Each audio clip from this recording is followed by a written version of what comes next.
Imagine standing at a checkout counter, holding out your card, and realizing the cashier's hands are trembling so badly she can barely scan your items. You ask her why, and the answer she finally gives changes everything you thought you knew about courage, kindness, and doing what's right. Stay with me till the end. You won't believe what happened when one single dad decided not to stay silent. Before we begin, if you believe kindness can change lives, please like this video and subscribe to Kindness Stories so we can keep sharing true and inspiring tales. It was late evening at a small-town grocery store in Portland, Oregon. The store wasn't busy, just a handful of customers pushing carts lazily down the aisles. Daniel Carter, a 36-year-old single dad, was in line with a few groceries. His 7-year-old daughter, Emily, was beside him, holding a box of cereal like it was the most precious thing in the world. When they reached the counter, Daniel noticed the cashier. She looked about 23, maybe 24, was struggling to scan the items. Her name tag read Sophie. But what caught his attention wasn't her name, it was her hands. They were shaking. Not the kind of shaking you get from being cold, but the kind that comes from nerves, fear, or something much deeper. Daniel placed the milk on the counter and watched her fumble with the scanner. "Hey, are you okay?" he asked gently. She gave a small smile, the kind that says I don't want to talk about it, and mumbled, "Yeah, I'm fine, just a bit tired."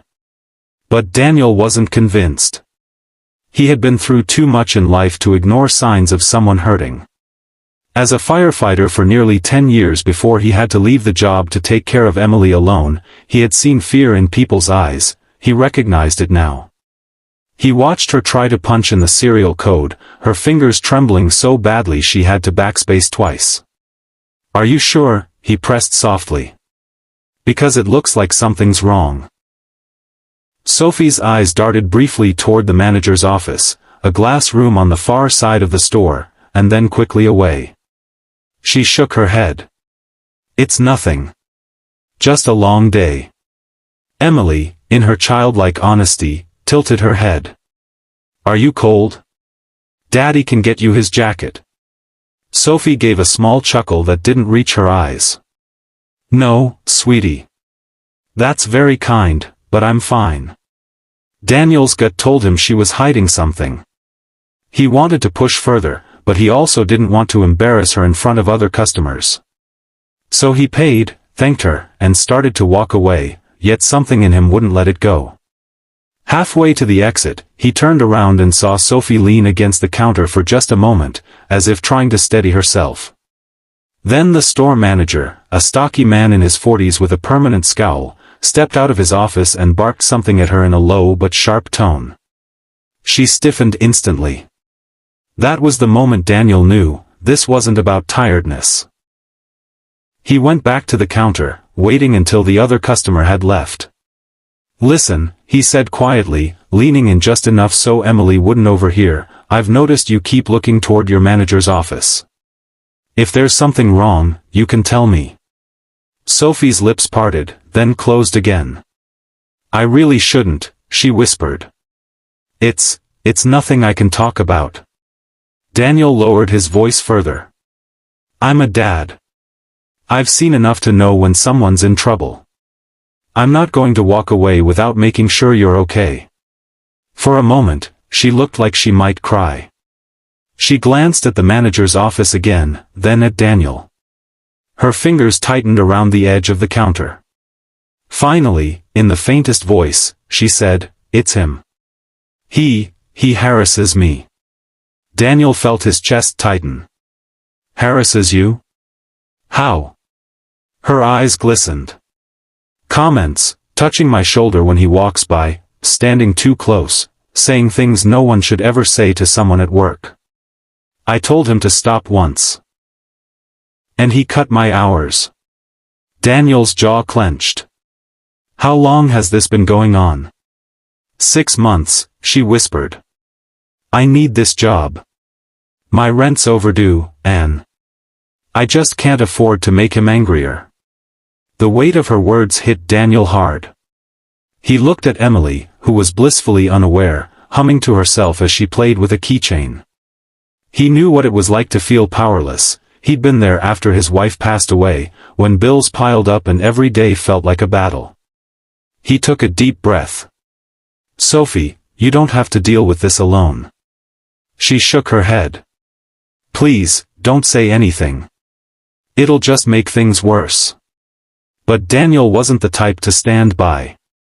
Daniel didn't confront the manager right there, not with Emily present and Sophie already so shaken. Instead, he told Sophie he'd be back, then took Emily to the car and called his sister to watch her for a couple of hours. When he returned, the store was quieter. Sophie was still at the counter, forcing a smile for customers. Daniel waited until the line was gone before walking up again. "I know you told me not to get involved," he began, "but I can't pretend I didn't hear what you said." Sophie's eyes widened in alarm. "Please, Daniel." "I'm not going to start yelling at him in the middle of the store," he assured her. "But I know the law. I know there are ways to make him stop, and I'm willing to stand by you while you report this." Her lips trembled. I'm scared." "I know," he said softly. "But courage isn't about not being scared. It's about doing the right thing anyway." After a long pause, she whispered, "What if no one believes me?" Daniel leaned in. "Then they'll have to deal with me. I've seen men like him before, and they get away with it because people stay silent. Not this time." Slowly, she nodded. Together, they went to the break room, where Sophie shakily called the company's HR department. Daniel stayed beside her the entire time, his calm presence giving her strength. She described the harassment in detail, naming the manager and explaining how her hours were cut when she resisted. The HR rep promised an investigation and told her she wouldn't have to work her next shift until it was resolved. When they walked out, the manager saw them together and frowned. "What's going on here?" he demanded. Sophie's voice shook, but she stood a little taller. "What's going on is that I've reported you." The man's face went pale. You can't." "I can," she said, surprising even herself. "And I did." Daniel stepped forward just enough for his presence to be felt. "You're done intimidating her. If I hear you so much as look at her the wrong way again, you'll have more than HR to answer to." The manager sputtered but didn't reply. As they left, Sophie exhaled shakily. I can't believe I did that." "You did," Daniel said with a small smile. "And you're stronger than you think." She looked at him with gratitude in her eyes. "Thank you for not walking away." He shrugged. Sometimes, the smallest act of kindness can change someone's whole world. Later that week, Sophie called Daniel to say the company had suspended the manager pending a full investigation, and HR had offered her extra hours at a different location. Daniel smiled when he hung up. Emily, overhearing part of the call, asked, "Daddy, is she okay now?" "Yes, sweetheart," he said, pulling her close. "Because sometimes, you just have to stand up for someone, even if you don't know them well." If this story touched your heart, remember, kindness is more powerful than we think. Even a simple question like "Are you okay?" can change someone's life. Please like this video and subscribe to Kindness Stories so we can keep sharing these powerful moments of compassion with the world.